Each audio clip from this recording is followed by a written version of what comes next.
मुझे भारत के प्रधानमंत्री जी ने जब इस मंदिर के बारे में बताया, उससे पहले मैं टेलीविज़न पे इस मंदिर के विषय में सुन भी चुका था और देख भी चुका था। तभी से मेरे मन में एक जिज्ञासा पैदा हुई और एक क्यूरियोसिटी पैदा हुई थी, क्योंकि इस तरह का मंदिर मुझे नहीं लगता कि ये किसी मनुष्य के पुरुषार्थ का फल हो सकता है। ये परमात्मा की कृपा के बिना संभव ही नहीं हो सकता। और आज यहाँ आकर के पूज्य स्वामी जी महाराज ने जो बहुत गंभीरता से, गहराई से मुझे इस मंदिर के विषय में एक एक चीज़ को बताने का प्रयास किया है, वो एक एक शब्द मेरे कानों में पड़ रहे थे, लेकिन वह शब्द मेरी आत्मा तक जा रहे थे।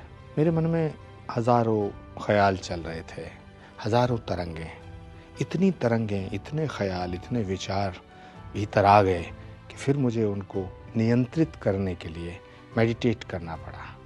और मुझे लगा कि मैं यदि इसको कंट्रोल नहीं करूँगा तो ये मेरे लिए एक बर्दाश्त करना या इसको सहना, इसको नियंत्रित करना संभव नहीं रह पाएगा। एक दैवीय शक्ति भीतर प्रवेश कर रही थी। जिस श्रद्धा के साथ इस मंदिर का निर्माण हुआ है, उस श्रद्धा से एक विशेष प्रकार की शक्ति, एक विशेष प्रकार की ऊर्जा इस तरह पे उत्पन्न हो गई है।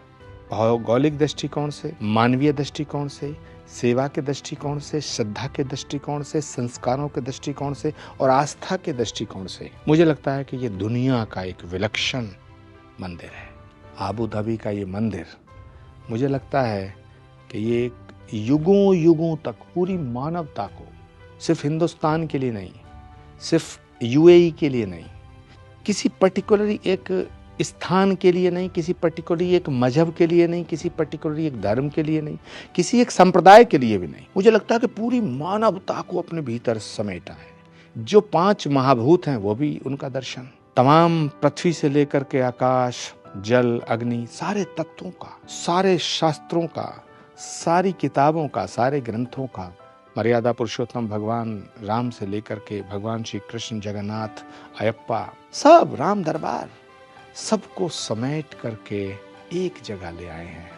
और इसको बनाने में, इसके निर्माण करने में जिन जिन लोगों का सहयोग रहा है, ख़ास तौर से मैं यहाँ ये जो आबू धाबी है, यहाँ की सरकार और यहाँ के हुक्मरानों का मैं स्पेशली थैंक यू अदा करना चाहता हूँ, शुक्रिया अदा करना चाहता हूँ, क्योंकि उन्होंने इस वातावरण में, इस दौर में, इस मंदिर के बनने में जो मदद की है, जैसा मुझे स्वामी जी महाराज ने बताया, तो वो जो मदद है वो एक्चुअल खिदमत है, वो जो मदद है वो एक्चुअल इबादत है।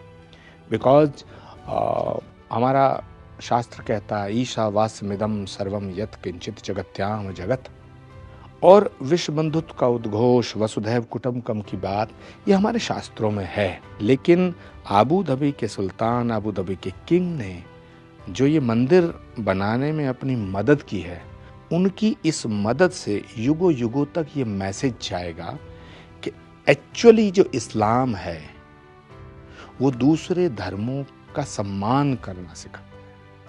यूनिटी, लव, पीस और मोहब्बत का नाम इस्लाम। मैं आबू धाबी की इस धरती से, स्वामीनारायण भगवान के मंदिर के इस प्रांगण से मैं भारत के प्रधानमंत्री को धन्यवाद देना चाहता हूँ, यूएई की हुकूमत को धन्यवाद देना चाहता हूँ, ख़ास तौर से आबू धाबी की हुकूमत को, यहाँ के किंग को धन्यवाद देना चाहता हूँ। परमात्मा से प्रार्थना करता हूँ कि इस मंदिर को बनाने में जितने लोगों का योगदान रहा है वो स्वस्थ रहें, आनंदित रहें, सुखी रहें, समृद्धशाली रहें, शक्तिशाली रहें। इसी भावना के साथ सर्वे भवन्तु सुखिनः, सर्वे सन्तु निरामया, सर्वे भद्राणि पश्यन्तु, माँ कश्चित् दुःख भाग् भवेत्। ओम शांति शांति शांति।